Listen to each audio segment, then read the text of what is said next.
सभी लोग हाथ जोड़ेंगे, भगवान को नमोस्तु अर्पित करते हुए आज की उत्तम आर्जव धर्म 10 लक्षण पर्व का तृतीय दिवस है। हम लोग स्वाध्याय की कक्षा प्रारंभ करने जा रहे हैं। आज सभी लोग हाथ जोड़ करके जिनवाणी की वंदना करेंगे, नमोकार मंत्र की स्तुति करेंगे।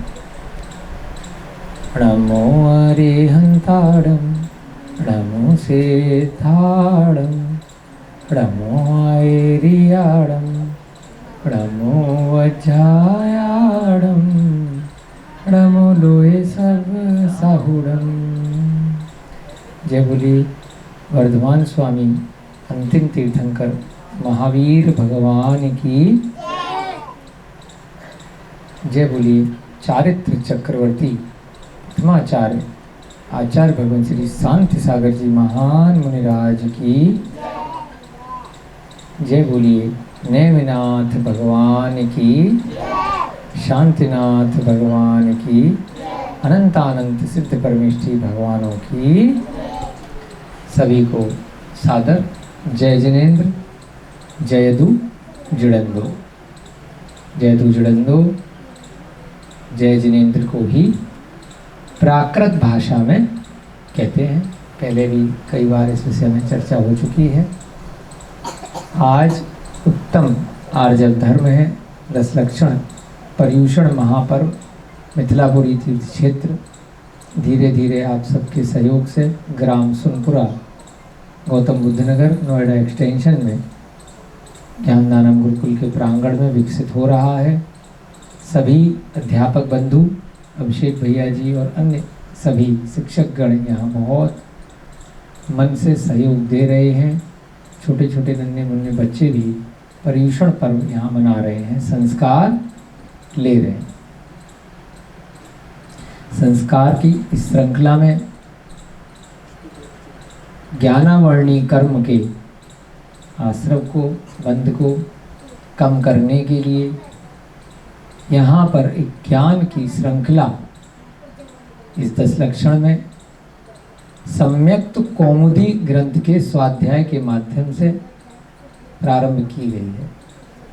तो उस सब में जो भी भव्य जीव इस प्रांगण में सुन रहे हैं, इस हॉल के बाहर स्पीकर के भी माध्यम से जिनके भी कर्ण तक ये कक्षा जा रही है, और जो भी रिकॉर्डिंग के माध्यम से वर्तमान कैमरे और अन्य उपकरण इंटरनेट के सुविधा के माध्यम से भविष्य में भी इस वीडियो को या सुनने को, देखने को जो जाएंगे, उन सब के भी पुण्य की बहुत बहुत अनुमोदना। भले ही कम लोग इसको सुने, परंतु जितने भी सुने मन से सुने तो उनके कर्मों की बहुत निर्जरा होगी। धीरे धीरे करके ज्ञान की ये परंपरा इसी प्रकार से आगे बढ़ती जाएगी। कई बार स्वाध्याय में रुचि नहीं होती है बहुत लोगों की, तो धीरे धीरे सुन करके हो जाती है।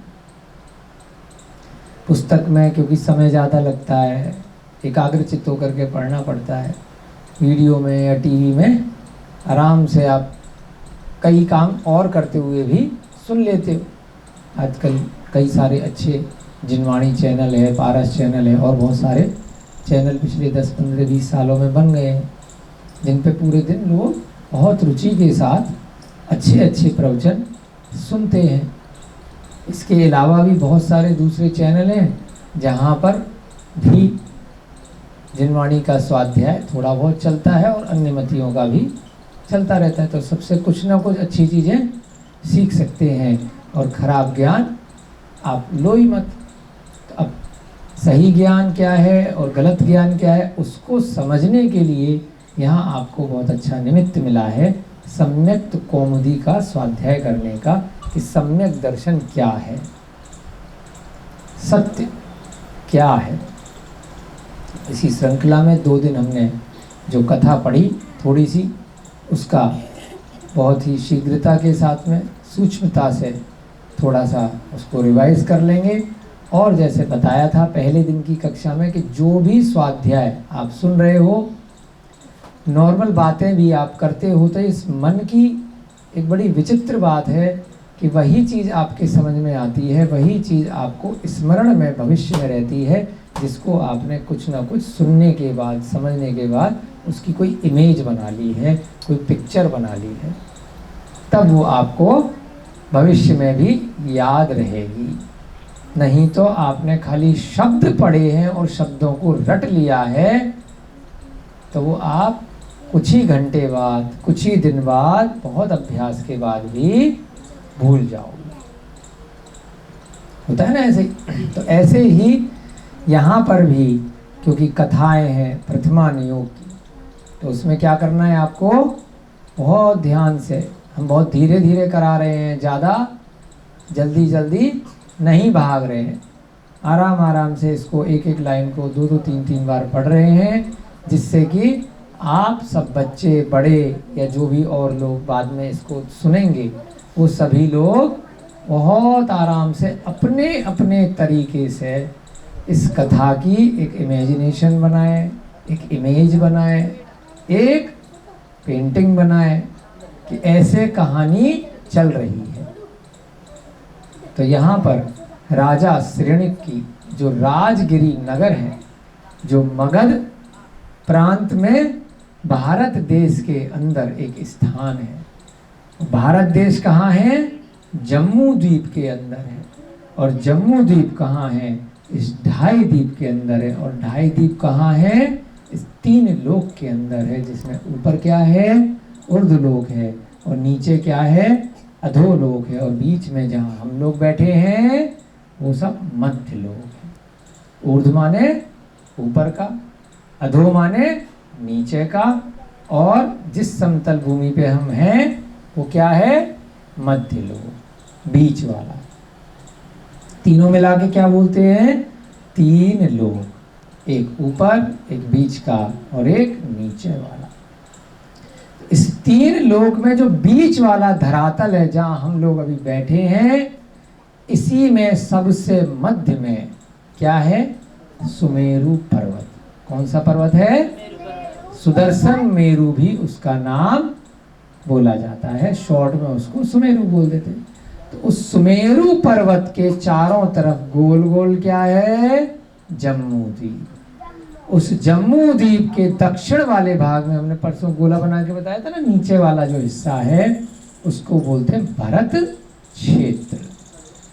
उस भरत क्षेत्र के अंदर हमने 6 भाग किए थे, 5 मलेच्छ खंड और नीचे से बीच में एक आर्यखंड।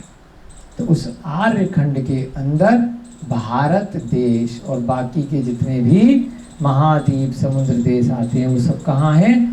वर्तमान की दृष्टि से उस आर्यखंड में है। किसके आर्यखंड में है?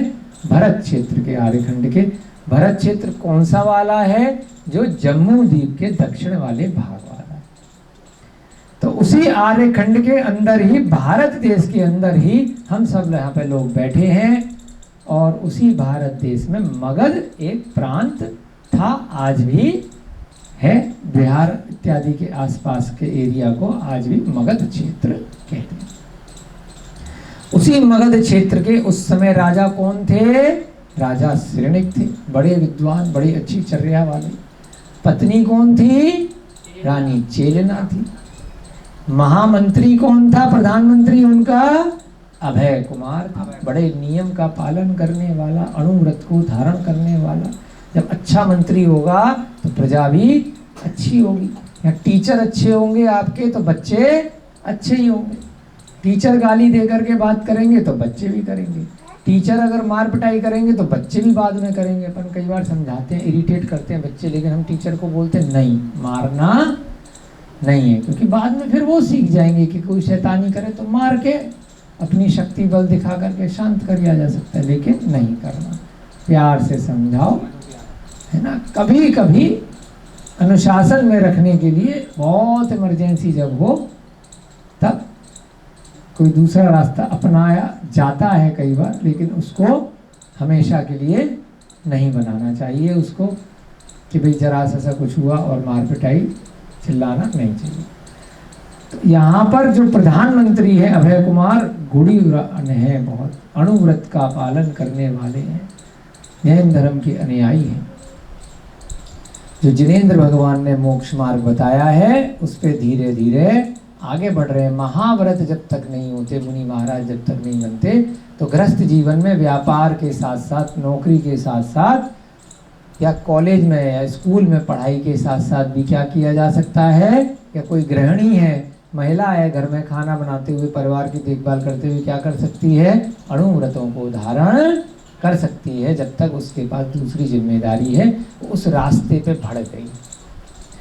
मोक्ष मार्ग की कल हमने चर्चा करी थी कि बहुत सारे मार्ग हैं कहीं तक, गंतव्य तक, किसी स्थान तक, टारगेट तक पहुंचने के, लेकिन जो मार्ग पहले से किसी ने प्राप्त किया है, आईएएस कोई बना है तो उसने बता दिया कि बेटा ये वाली किताबें पढ़ोगे, यहाँ से आप कंपटीशन की तैयारी करोगे तो इस मार्ग से आप पास हो जाओगे। कोई योगा में कोई करना चाह रहा है, कोई डॉक्टरी में कोई पढ़ाई करना चाह रहा है, कोई सीए करना चाह रहा है, कोई बीटेक करना चाह रहा है ना, कोई बीएड करना चाह रहा है, कोई बीकॉम करना चाह रहा है, तो एक मार्ग है कि ये किताबें हैं तो ये पढ़ोगे तो पास होगे। अब साइंस वाला अगर कॉमर्स में जाकर के एग्जाम देने लग जाएगा तो फेल हो जाएगा, रट के कुछ गया है, पढ़ के कुछ गया है, वहाँ एग्जाम में कुछ आ गया। तो मार्ग है, जिसने उसको प्राप्त किया है उसने वह मार्ग बताया है, एक सिस्टम बताया है। अगर आपकी इच्छा है उस मार्ग पे बढ़ने की, तो भाई वही मार्ग जो पहले के लोग बता करके गए, जो अनुसरण करके गए और उन्होंने उसकी प्राप्ति करी है, उस मार्ग पे बढ़ जाओगे तो निश्चित तौर पे धीरे धीरे या तेजी से आप भी वहाँ पर, जहाँ पर वो खड़े हैं, आप भी वहाँ पहुँच जाओगे। अपने ऊपर परीक्षण करते रहोगे कि नहीं मैं तो दूसरा मार्ग खुद से ढूंढूंगा, तो टाइम ज़्यादा लगेगा, फिर घूम फिर करके जाना उसी मार्ग पे पड़ेगा। बाद में जब मार्ग अगर एक है ना, भूल भुलैया में घुसते रहोगे, टाइम खराब होगा। तो संसार की ये जो 4 गतियाँ हैं, मनुष्य गति, देव गति, नरक गति और त्रियंच गति, जो 84 लाख योनियां हैं, सुनते हैं हम, तो वो वास्तव में हैं। वो क्या हैं? सब दूसरे दूसरे मार्ग हैं। उनमें इधर उधर घूम करके अनादि काल से हम सभी ने भी पूर्व जन्मों में उन सब मिथ्या मार्गों पे, दूसरे मार्गों पर अपना समय व्यर्थ में गंवाया है। आज भी बहुत सारे लोग हमें भी मिल जाते हैं कि हमें जाना ही नहीं है मोक्ष। जिसको नहीं जाना है उनकी बात कर ही नहीं रही। जिनकी इच्छा है कि भाई हमें भी भगवान बनना है, हमें भी नेमिनाथ बनना है, हमें भी महावीर बनना है, हमें भी आदिनाथ बनना है, हमें भी हनुमान बनना है, हमें भी राम बनना है। पूजा बहुत हो गई कि ये राम का मंदिर बना तो राम कैसे बने, मुझे भी राम बनना। तो जिसकी ये वाली इच्छा है तो उसके लिए यहाँ पे सम्यक कौमुदी का ये 10 लक्षण पर्व का महापर्व है। जिसकी इच्छा है कि वो बेईमान आदमी बहुत ऊपर तक, ऊंचाइयों तक है, वो पैसे वाला ऐसे है, वो इतना झूठ बोलता है, वो मांस खाता है, वो शराब पीता है, तो जिसकी इच्छा है भैया तुम करते रहो, अपने को क्या है। यहाँ पर तो हम उनकी बात कर रहे हैं जो संसार मार्ग से निकलना चाहते हैं, मोक्ष मार्ग पर आगे बढ़ना चाहते हैं, दुखों से सदा सदा के लिए अंत प्राप्त करना चाहते हैं। क्योंकि एक बार सुख आता है फिर दुख आ जाता है, खत्म ही नहीं होता है ना। हमारी धर्मपत्नी भी कल बोल रही थी फोन पर, बाहर गई हुई है, तो कह रही थी कि तुम्हारे दुख खत्म ही नहीं होते। इतने साल हो गए विवाह को, खत्म ही नहीं हो रहे। तो ये हमारे दुख नहीं है, ये सभी के। कभी एक जगह से एक दुख खत्म होता है, दूसरा पहले से तैयार रहता है। एक परेशानी खत्म होती है, एक तैयार हो जाती है।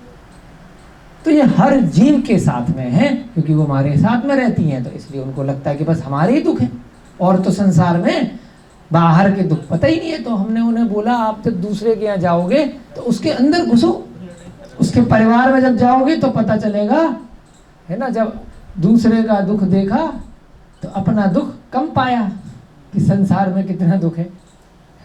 इस पे एक गीत भी है, मेरा गम कितना कम है। हाँ, मेरा गम कितना कम है, दुनिया में कितना गम है, दुनिया में कितना गम है ना। जब बाकी का देखा, कोई अंधा है, कोई लंगड़ा है, कोई गूंगा है, कोई बीमार है, कोई निर्धन है, कितने कितने त्रियंचों की अगर गति में जाओ तो बेचारे ना पंखा है, यहाँ तो गर्मी लगी, आपने पंखा लगा लिया, घूमने वाला बढ़िया एक नंबर। एसी लगा लिया, कूलर लगा लिया, जरा सी कोई दिक्कत आई तो भूख लगी तो खाना है, सब चीज़ें हैं। त्रियंच गति में बकरों से जानवरों से पूछो, बेचारे मक्खी मच्छर काट रहे हैं, बंधे हुए, खाना मिला तो ठीक, बारिश हो रही तो मर गए, ये कितने दुख हैं।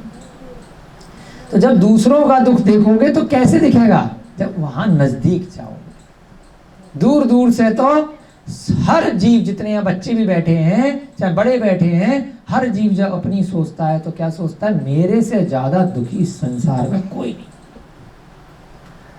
है ना। और मेरी पत्नी, या पत्नी के केस में मेरा पति, इससे ज्यादा मुझे परेशान कोई दूसरा नहीं कर रहा है।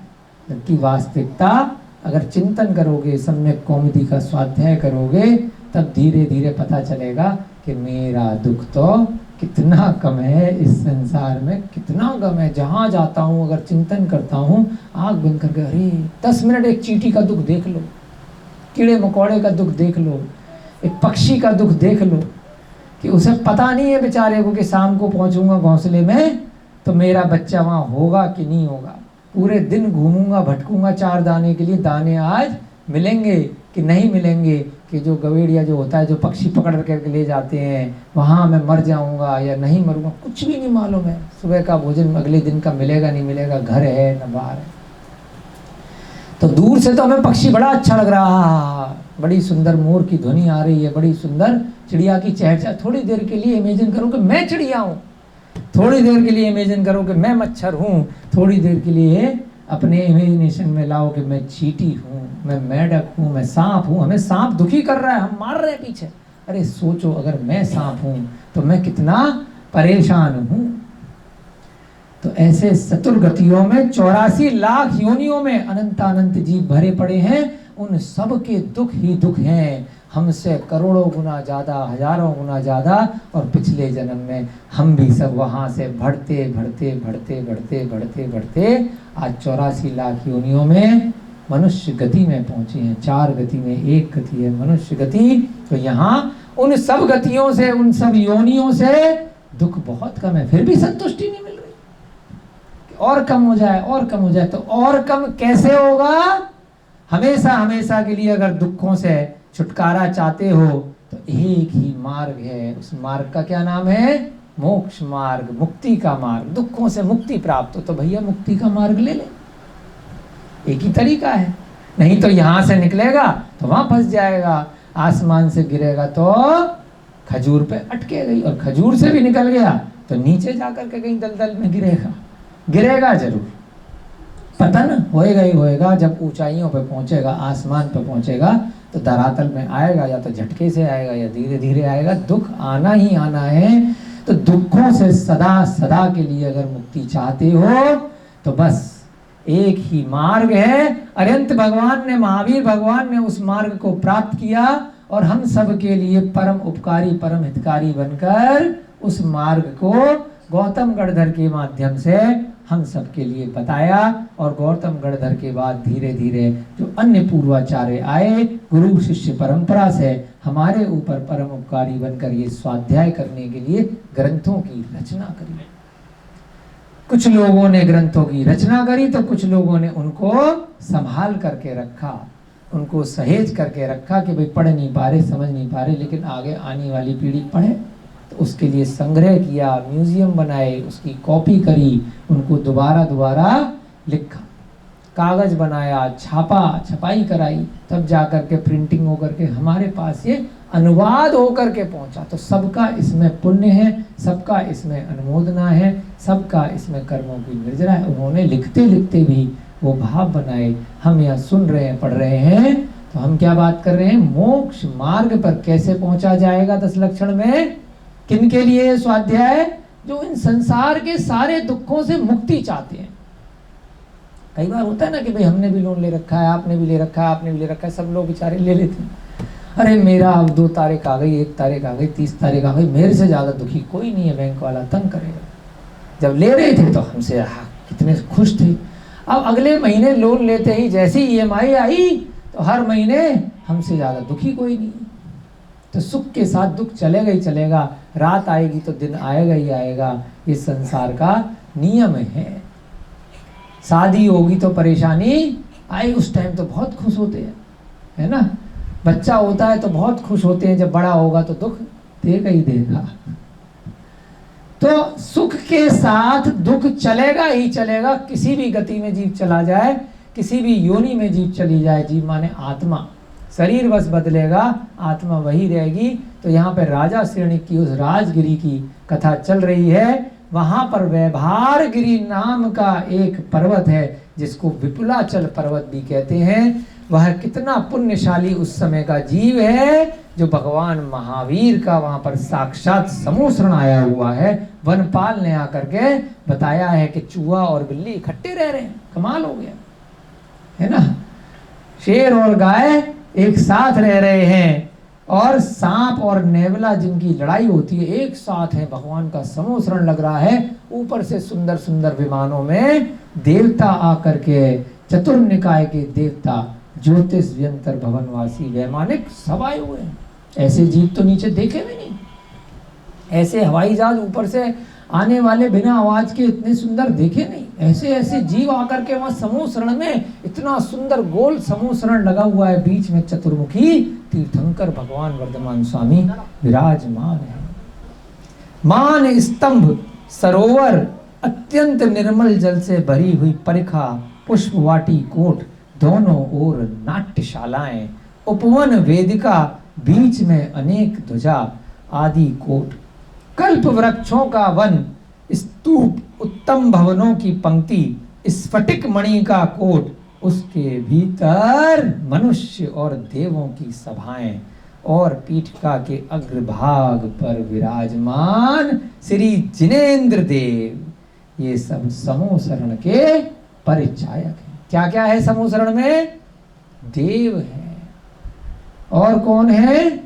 मनुष्य भी है, और नाट्यशालाएं बहुत सुंदर सुंदर। भाई तभी तो आप जाओगे ना, ताजमहल देखने जाते हो, किसी बढ़िया सी जगह जाते हो, तो आसपास का भी वातावरण देख करके मन को अच्छा लगता है, तब प्रवेश करते हैं, है ना। सुंदर सुंदर मंदिर बनाए जाते हैं। तो ऐसे ही जिनेंद्र भगवान का जहाँ समव शरण लगा हुआ है, जहाँ सबको समान अवसर की प्राप्ति है, देव भी बैठे हैं और मनुष्य भी बैठे हैं, पशु पक्षी भी बैठे हैं, बहुत सारे उपवन हैं, नृत्यशालाएं भी हैं, ध्वजाएं भी हैं, कल्प वृक्षों का वन है। कल्प वृक्ष क्या होता है? एक साधारण वृक्ष होते हैं, आम, संतरा, बेर, है ना, मौसमी, जामुन, दुनिया भर के, और एक होते हैं कल्प वृक्ष। वर्तमान में हम जिस धरातल पर मनुष्य लोक में रह रहे हैं, यहाँ पर इस समय काल के प्रभाव से कल्प वृक्ष विलुप्त हो गए हैं, परंतु हमें अपने इमेजिन में सोचना है कि कल्प वृक्ष कैसे होते हैं। 10 प्रकार के कल्प वृक्ष होते हैं। स्वाध्याय में जब आगे पढ़ेंगे तो थोड़ा थोड़ा आएगा, है ना। वहां खड़े होकर के हाथ जोड़ करके मांगा कि मुझे बहुत सारे आभूषण चाहिए, सोना चांदी ये वो जितने आभूषण चाहिए। मैंने कहा कोई बात नहीं, वृक्ष ले लो भाई। तो कोई चोरी करता ही नहीं है उस समय। जो चाहिए, मुझे भवन चाहिए, बना बनाया मकान, भवन लटक रहा है कल्प वृक्ष पे। कल्प वृक्ष यानी कि जो भी मांगोगे वो इच्छा पूरी हो जाएगी। तो जो पुण्य कर्म के कारण से जो अच्छे कर्म करते हैं, भोग भूमि में उनका जन्म होता है, जहाँ भोग ही भोग होते हैं, तो ऐसी भोग भूमि में 10 प्रकार के कल्प वृक्ष रहते हैं। तो उन 10 प्रकार के कल्प वृक्षों में आज भगवान को चढ़ाने के लिए माला चाहिए तो माला मिलेगी। आज भोजन के लिए हमें खाना चाहिए, जो पकवान चाहिए वो वैसी थाली सज के आ जाएगी। जो चीज चाहिए, जिस चीज की भूख लग रही है। आपको बहुत सुंदर सुंदर वस्त्र चाहिए तो आपको वस्त्रांग जाति के कल्प वृक्ष के पास गए तो बढ़िया बढ़िया वस्त्र मिल गए। आपको जो सुविधा चाहिए उन 10 प्रकार के कल्प वृक्षों में पूरे जीवन उपयोगी जितनी भी सामग्री है सब मिल जाएगी। तो ऐसे कल्प वृक्षों का वहां समूह शरण में उपवन था। उपवन माने उद्यान था। देवों की सभाएं वहां पे लग रही थी। स्फटिक मणि का कोट, स्फटिक बहुत मजबूत धातु होती है, सबसे महंगी। सोना चांदी उसके सामने कुछ भी नहीं है। आर पार देख सकते हो, कांच जैसी होती है, परंतु कांच तो टूट जाता है। स्फटिक मणि होती है, वह बहुत कठोर होती है, हीरे से भी ज्यादा कठोर। वर्तमान में बहुत कम उपलब्ध है, परंतु है बहुत सुंदर सुंदर प्रतिमाएं कई जिनेंद्र भगवान की कई स्थानों पर हैं। तो ऐसा कोट था। समवसरण को देखकर, अब ये सारी आपके माइंड में बनना चाहिए कि समवसरण कैसा होता है। बहुत सारे मंदिर भी बनाए गए हैं, इंदौर में भी है समवसरण मंदिर बोलते हैं, यहाँ हमारी पत्नी रहती है अभी गई है, मुंबई में भी है ना, बहुत स्थानों पे होते हैं। तो बताने के लिए कि समवसरण कैसा होता है, उसमें कैसे कोट होते हैं, कैसे आर्यका बैठे हैं, कैसे मुनि महाराज बैठे हैं, भगवान का है, अशोक वृक्ष कैसे लगा हुआ है, सारी चीज़ें वहाँ पे बताई जाती हैं चित्र के माध्यम से। समवसरण को देखकर हर्षित होता हुआ वनपाल मन में विचार कर रहा है। वनपाल देख रहा है, अहो मैंने परस्पर विरोध रखने वाले जीवों का जो एक स्थान पर मेला देखा है, ये लोग तो इतना लड़ते थे और इकट्ठे बैठे बगल बगल, वाह, वह सब समस्त ऐश्वर्य को धारण करने वाले इन्हीं भगवान महान भाव का महात्म्य है। ये जो बैठे हैं इस वजह से है। अब इन बच्चों को भी अपन देखते हैं कई बार इधर उधर जब घूमते हैं तो कितना लड़ते हैं। यहाँ पर भी एक छोटा सा समवसरण लग रहा है, स्वाध्याय की कक्षा, तो सारे शांत बैठे हैं ना, दिमाग से सुन रहे हैं। कितना अच्छा छोटा सा बच्चा, बताओ 2-3 साल का, घर में अगर बैठा होगा तो ऊधम ही मचाएगा, है ना। हमारा भी मेरू है 2.5 साल का, तो वो बैठता ही नहीं है। लेकिन अगर यहाँ बैठा होता तो शायद, अभी नहीं है, बाहर गया हुआ है ना, चौका लग रहा है उसके यहाँ पे माइक में हमारे में, तो वहाँ गया हुआ। तो वहाँ पर भी जब महाराज जी होते हैं तो शांत रहता है। प्रमुख सागर महाराज जी के दर्शन किए थे तो जितनी देर वहाँ रहता था थोड़ा बहुत उद्यम करता था, शांत रहता था, तो प्रभाव पड़ता है जिनेंद्र भगवान के, है ना। जब चल रहा होता है कुछ प्रोग्राम, भगवान के मंदिर में रहता है तो शांत रहता है। ये भी बच्चे मैंने देखे हैं, जब मंदिर में आपका अभिषेक पूजन चलता है, कितना भी शैतान बच्चा हो लेकिन कितना प्रभाव रहता है भगवान की अभिषेक पूजा अर्चना शांत धारा देखने पे, अपने आप शांत हो जाते हैं। तो जब यहाँ पर प्रतिमा का इतना प्रभाव है, तो जहाँ साक्षात तीर्थंकर जीवंत अवस्था में बैठे होंगे तो हम और आप सोच नहीं सकते कितना प्रभाव होता है। वहां पर इतना प्रभाव है कि कितने भी उद्यमी लोग हुए, कितने भी एक दूसरे की हत्या करने के लिए भी लोग आ गए, और वहां समवसरण के प्रभाव से दोनों की दोनों अपना परस्पर बैर आजीवन भूल जाते हैं, मित्रता हो जाती है, प्रेम हो जाता है, सौहार्द हो जाता है, और वहाँ बैठ जाते हैं और सुनने लग जाते हैं। आहा, दिव्य ध्वनि चल रही है, गणधर के माध्यम से कर्ण इंद्र तक पहुँच रही है, और अपने सारे की सारे 3 पिछले 3 अगले 1 वर्तमान का 7 भव दिखाई दे जाते हैं भगवान के भामंडल में।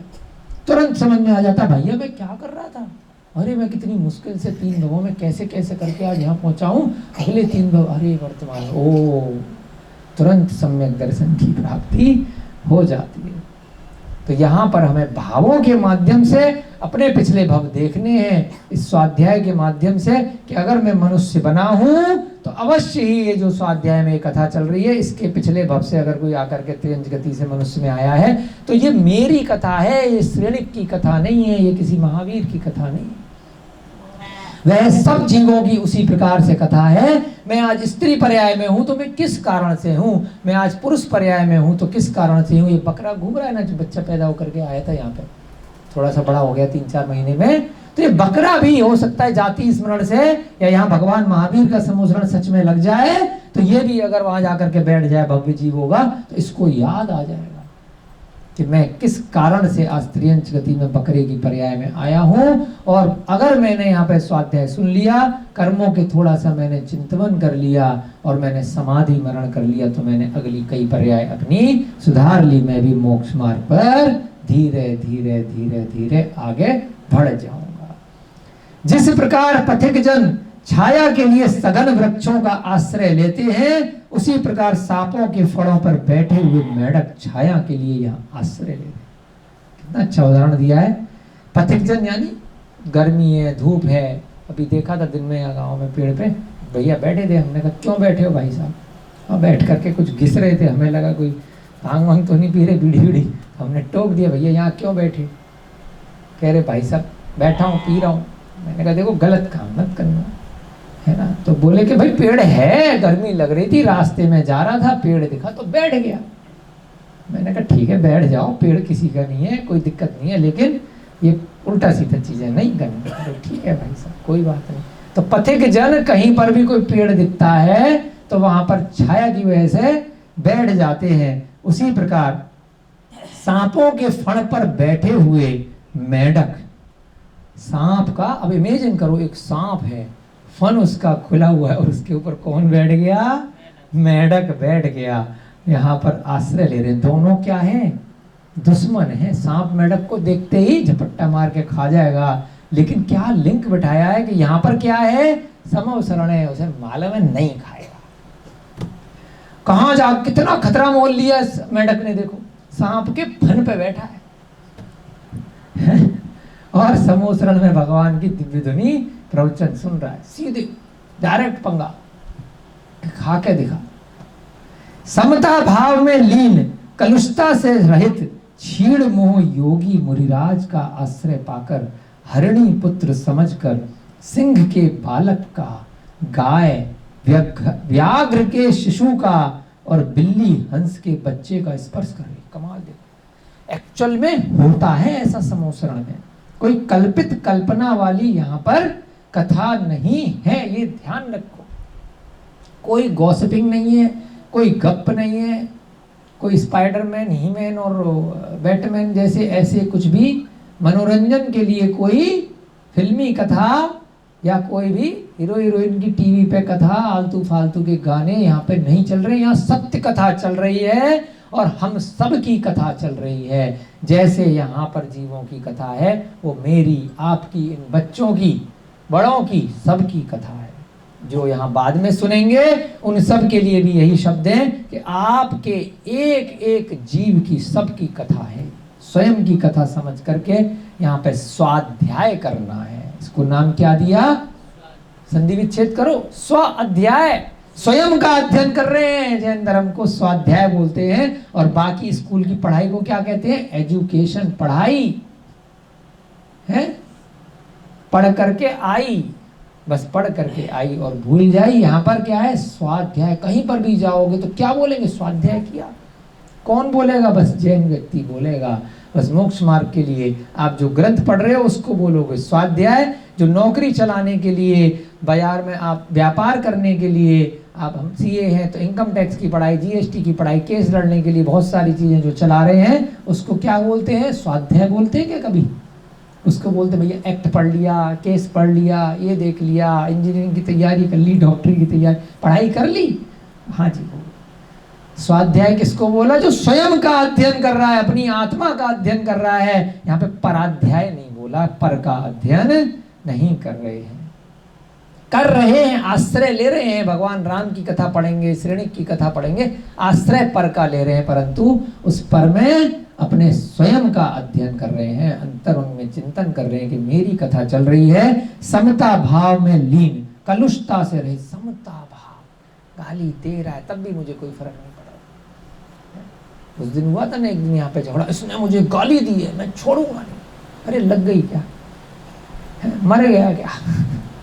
क्या दिक्कत है? दी है तो दी है, भूल जा, सुनी क्यों?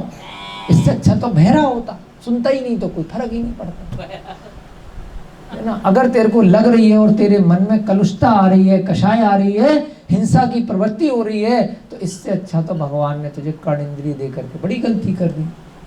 तुझे सुनना नहीं है।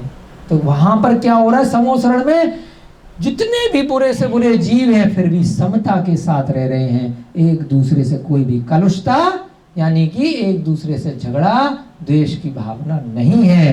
क्षीण मोह योगी मुनिराज, जिनका मोह क्षीण हो गया है। क्षीण माने समाप्त हो गया, मोह खत्म है, मैं जानता ही नहीं, सब मेरे लिए एक समान है। मेरा किसी से कोई अलग से स्पेशल राग और द्वेष नहीं है। जैसे मेरा पुत्र है, वैसे मेरा पड़ोसी है, वैसे ये गोलू है, वैसे ये चिंटू है, जो भी बच्चे हैं सब जैसे हैं मेरे लिए।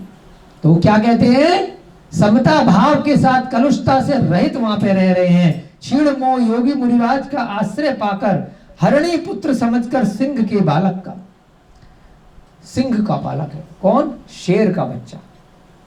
किसके साथ बैठा है? गाय के बगल में बैठा है। पर गाय को छोड़ेगा क्या शेर? अगर बाहर होगा जंगल में, खा जाएगा, पकड़ लेगा। व्याघ्र के शिशु का और बिल्ली हंस के बच्चे का स्पर्श कर रही है। व्याघ्र किसको बोलते हैं?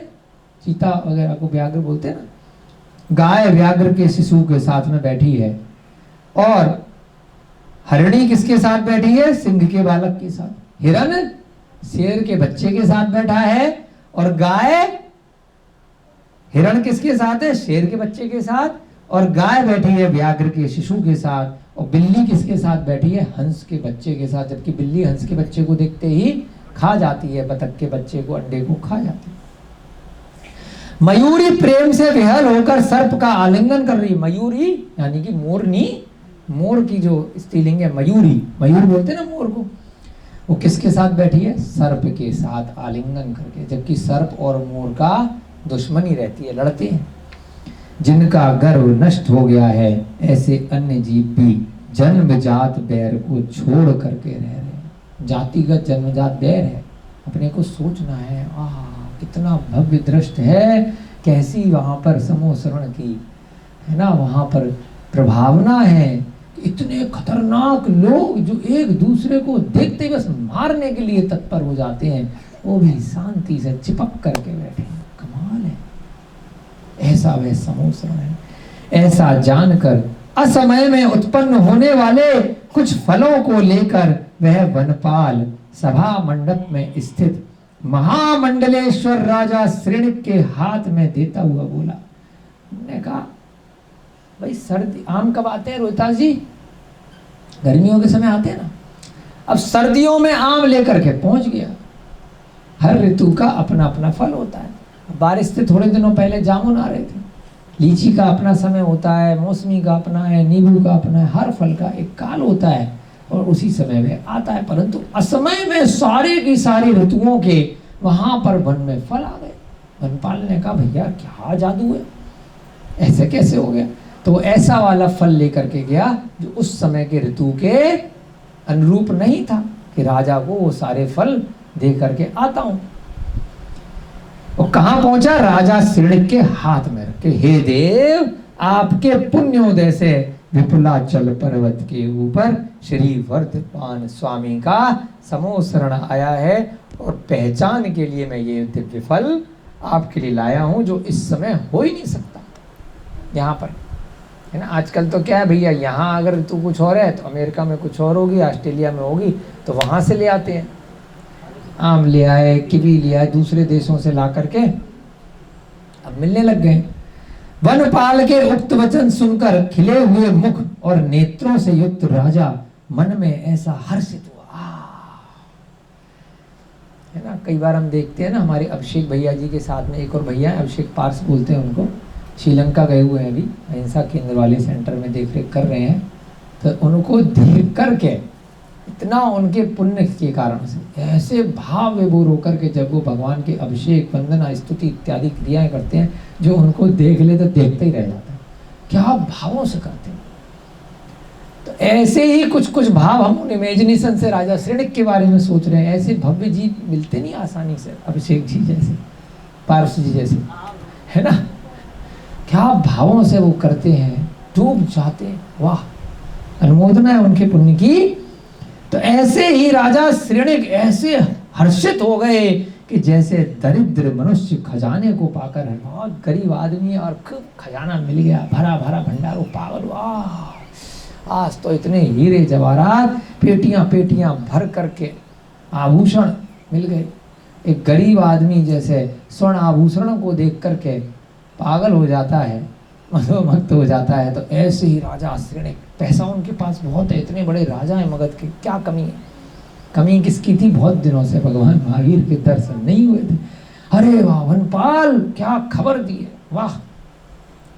राजा ने शीघ्र ही सिंहासन से उठकर तथा जिस दिशा में वर्धमान स्वामी विद्यमान थे उस दिशा में 7 कदम जाकर उन्हें नमस्कार किया। अभी तुरंत तोड़ के पहुंच नहीं जाएगा, भाग करके टाइम लगेगा। तो क्या किया? अभी तुरंत सिंहासन से उठा और पूछा भैया कहाँ पर है विपुलाचल पर्वत? अच्छा, उत्तर दिशा में। चल भाई, दक्षिण दिशा, जिस भी दिशा में विपुलाचल पर्वत उनके सिंहासन से, उनके राजमहल से था, फटाफट उठे और क्या किया? 1 2 3 4 5 6 7 कदम पहले आगे गए, उसके बाद साष्टांग उनको नमस्कार किया, है ना, ढोक लगाई, वहीं से भावों के माध्यम से हम यहाँ से लगाते हैं ना, कई बार जो अकृत्रिम चैत्यालय पर नहीं देख पाते हैं, नंदीश्वर दीप हम नहीं देख पाते, भावों से करते हैं। शिखर जी की वंदना है ना, विदेश क्षेत्र में विद्यमान समूह शरण में तीर्थंकरों की वंदना भावों से कर रहे हैं, गिरनार की वंदना। आह, ऐसे ही यहाँ पर बैठ कर के हम भी उस राजा श्रेणिक की तरह अपने भाव चलाओ कि हाँ, जैसे कहीं समूह शरण आया है, वनपाल भागता हुआ आया है, फल ला करके दिया है, खाया नहीं उन्होंने, देखते अच्छा कहाँ से आया है इस टाइम, अरे भगवान महावीर का समूह शरण आया है राजा जी, कहाँ बेटा, विपलाचल पर, ओ किधर है विपलाचल, इधर है, चलो उठे और 7 कदम बढ़ करके नमस्कार किया। जो दुर्गति के द्वारों को बंद करने वाला है, समस्त संपदाओं का भंडार है और मोक्ष संबंधी सुखों को करने वाला है, ऐसा सम्यक दर्शन बहुत भारी पुण्य से प्राप्त होता है। सम्यक कौमुदी का क्या मतलब है? जो सम्यक दर्शन जैसी कौमुदी दे रहा है, रत्न को प्राप्त करा रहा है। तो यहाँ पर सम्यक दर्शन कैसे प्राप्त होगा? दुर्गति के जो 4 द्वार हैं, 4 दरवाजे हैं जो नीचे लेकर के जा सकते हैं। कौन से दरवाजे हैं? क्रोध, मान, माया, लोभ, जो 4 कषाय हैं वो आपको दुर्गति पे लेकर के जाएंगी। गति आपकी दुर माने बुरी, दुर्गति हो जाएगी, बुरी गति हो जाएगी, नरक त्रियंच गति जाना पड़ सकता है। मनुष्य गति में भी गलती से अगर पहुंच गए तो उसमें भी नीच गोत्र, नीच कुल, बहुत निर्धन, लूले, लंगड़े, गूंगे, बहरे, बहुत सारी विपदाएं, शरीर से अपंग, ये सब मनुष्य में पहुंच तो गए थोड़ा सा, लेकिन कुछ कर ही नहीं पा रहे हैं, दूसरों पे आश्रित हैं, कुछ शरीर साथ ही नहीं दे रहा है, पड़े हुए हैं, मूक बधिर या ऐसी, तो कुछ ना कुछ किसी के साथ गलत किया है, तभी उसी के परिणाम से, उसी कर्म के उदय से पहुंचे हैं। तो इन 4 कारणों से क्रोध आया होगा, किसी को मारा होगा, किसी की आंख फोड़ी होगी तो हमारी भी आंख नहीं, किसी के हाथ तोड़े होंगे तो हमारे भी नहीं। तो उसी प्रकार से ध्यान रखना, इस जन्म में जो किसी भी प्रकार से त्रियंच गति में है या मनुष्य गति में किसी भी कारण से उसके साथ कुछ ना कुछ कमी है तो अब सुधार लो, पहले गलती हो गई थी उसकी माफी मांग लो। जो दुर्गति के 4 द्वारों को बंद करने वाला है, समस्त संपदाओं का भंडार है, मोक्ष संबंधी सुखों को, इसके अलावा और कोई सुख, शाश्वत सुख नहीं है, परमानेंट सुख, स्थायी सुख नहीं है। किस सुख के अलावा? मोक्ष सुख के अलावा, सिद्ध गति के अलावा, शिव गति के अलावा। ओम नमः शिवाय, ओम नमः शिवाय सब जपते हैं, उस शिव गति का मतलब क्या है? कैलाश पे बैठे हैं, कैलाश हम भी जाएंगे, हम भी जाएंगे, है कहाँ जाएंगे? कैलाश जाएंगे, कैलाश मानसरोवर की यात्रा करेंगे, है। लेकिन जो वहाँ पे शिव बैठे हैं तो वो मार्ग उन्होंने जो बताया, यहीं बैठे बैठे पहले सुन तो लो कि वो पहुँचे कैसे वहाँ। भांग पी करके जाओगे, शराब पी करके जाओगे, मांस खा करके जाओगे, लोगों के साथ दुर्व्यवहार कर करके जाओगे, फिर जा करके गंगा में धो लोगे? नहीं धुलेगा। कोई भी गलत काम किया है, आत्मा से चिपक गया, कर्म वर्णाओं के रूप में, कार्बन शरीर के रूप में, वो इतनी आसानी से नहीं छूटेगा, चाहे कितनी बार गंगा में डुबकी लगा लो। मन की कलुषता, मन का जो बुरा विचार है, कर्मों की निर्जरा जो मोक्ष मार्ग बताया है, उसी से ही निकलेगी, सम्यक दर्शन के साथ ही निकलेगी। ऐसा सम्यक दर्शन जो शाश्वत, परमानेंट, चिर स्थायी जो सुख है वो देने वाला है, वो बहुत भारी पुण्य से प्राप्त होता है।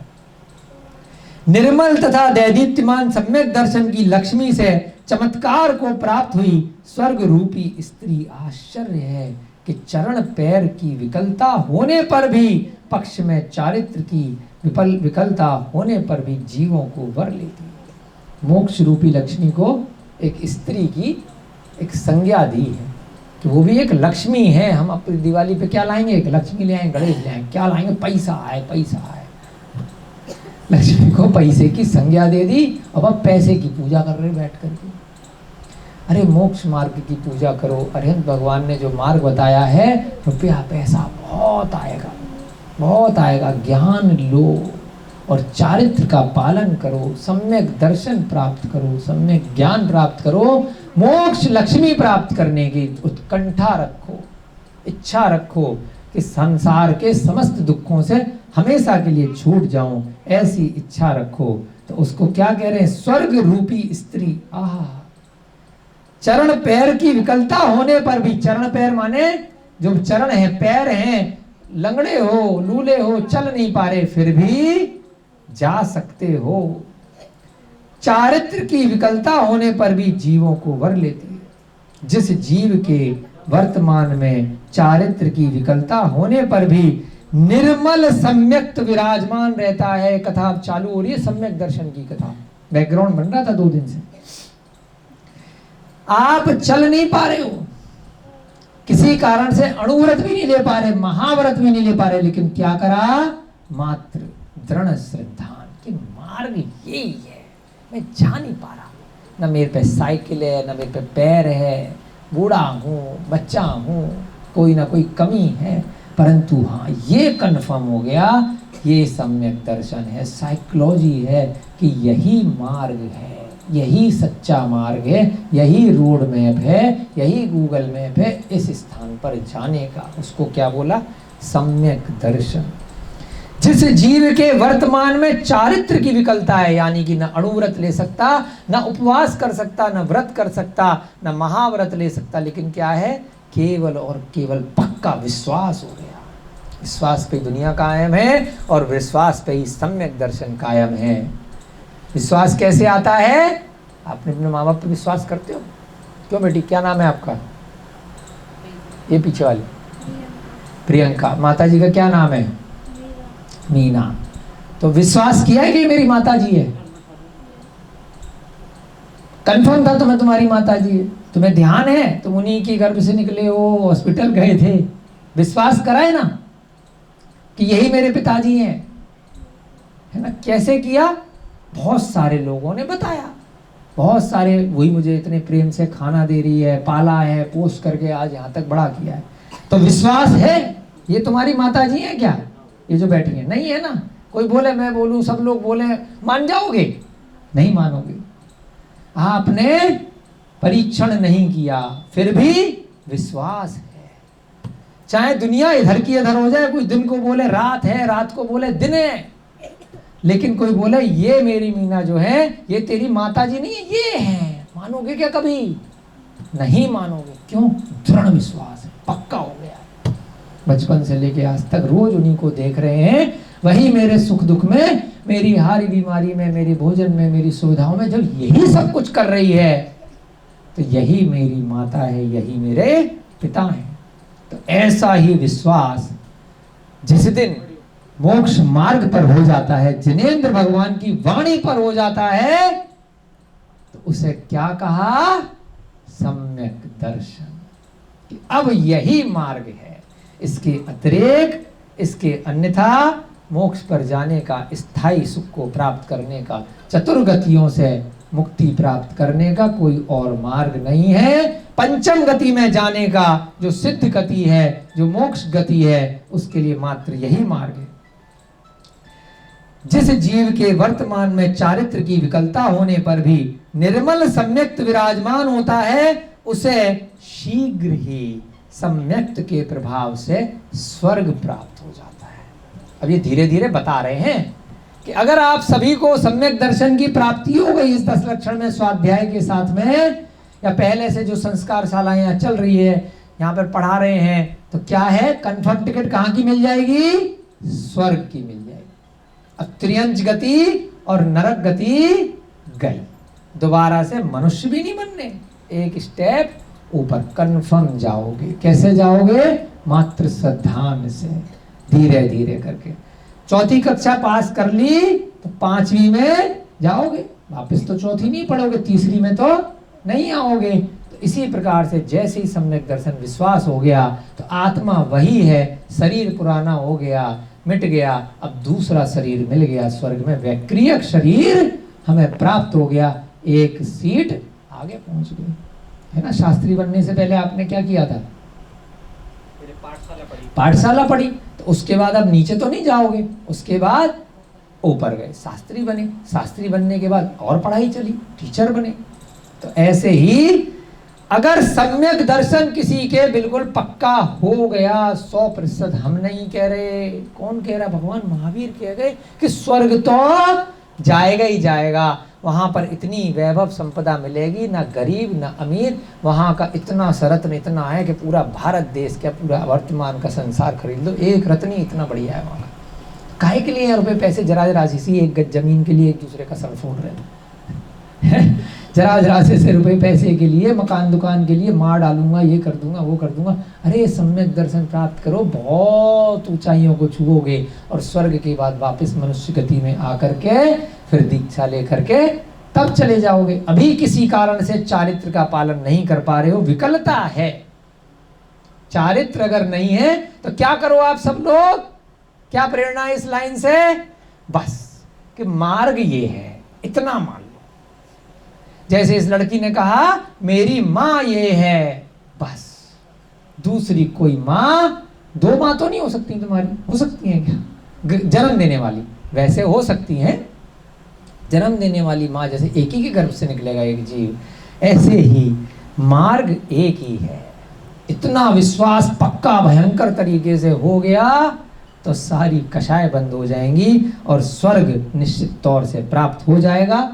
बस थोड़ा 5 मिनट का स्वाध्याय और करेंगे, फिर आप लोगों का समय हो रहा है, बच्चों का भी।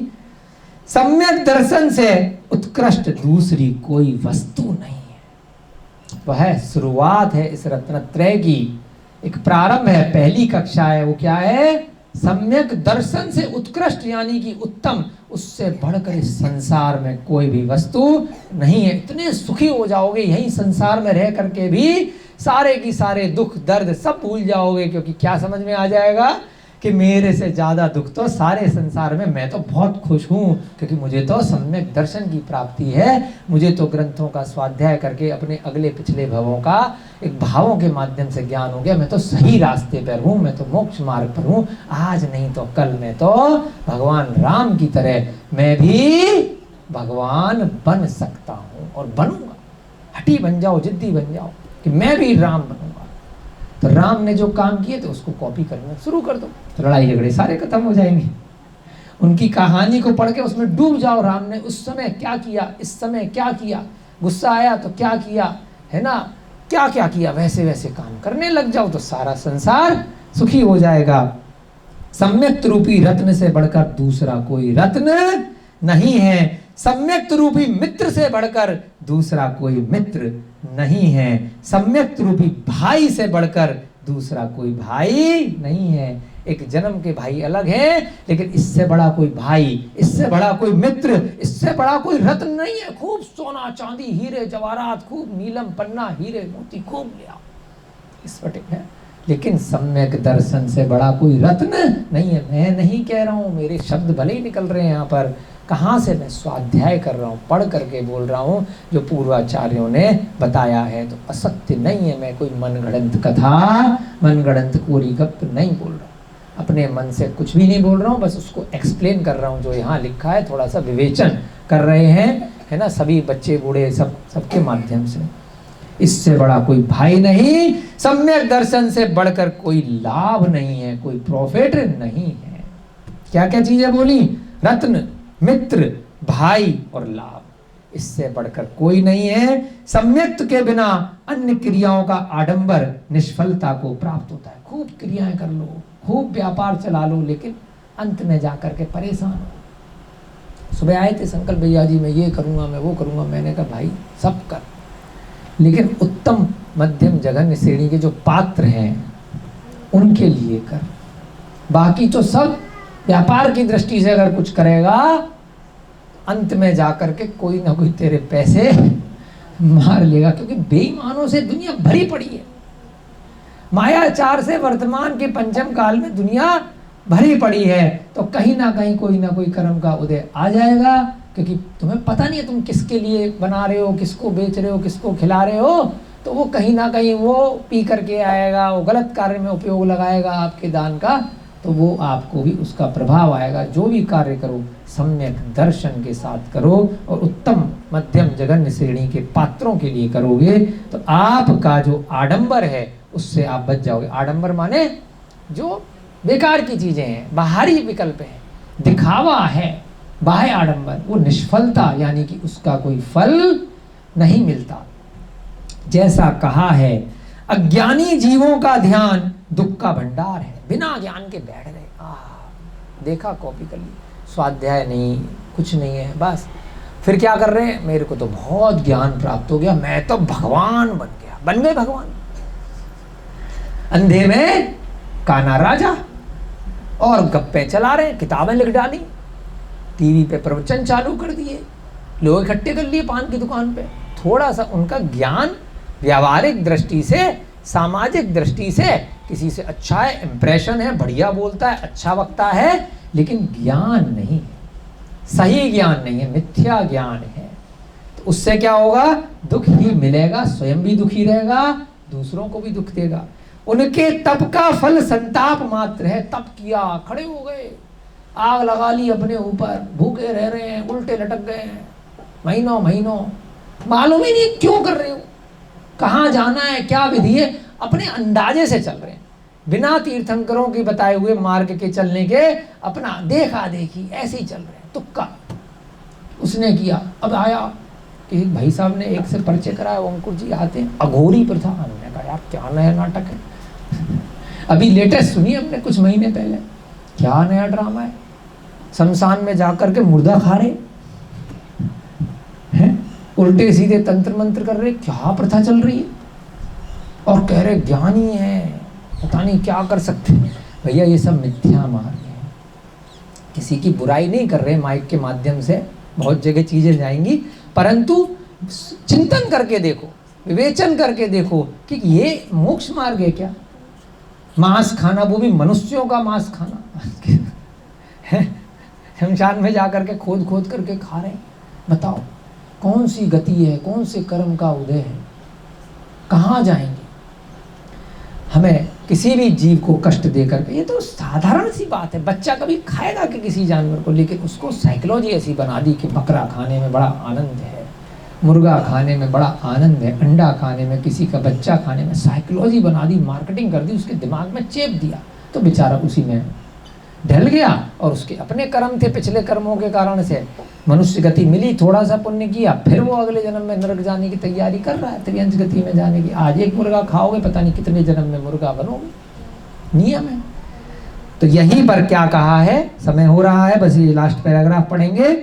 अज्ञानी जीवों ने अगर कोई ध्यान लगाया, सम्यक दर्शन के साथ अगर ध्यान नहीं है, तो वास्तव में उनको उस ध्यान के प्रभाव से कोई सुख मिलने वाला नहीं है, दुख ही मिलेगा। अगर अज्ञानी जीव ने कोई तप भी किया, कोई उपवास भी किया, कोई व्रत भी किया, कोई उल्टे लटके रहे, खूब भूखे रहे, खूब अग्नि जलाई, और खूब जाकर के निर्जन प्रांतों में, वन में जाकर के, पहाड़ों की चोटियों में जाकर के, बर्फ में जाकर के खूब अपने शरीर को तपाया, लेकिन संताप ही मिलेगा, दुख ही मिलेगा।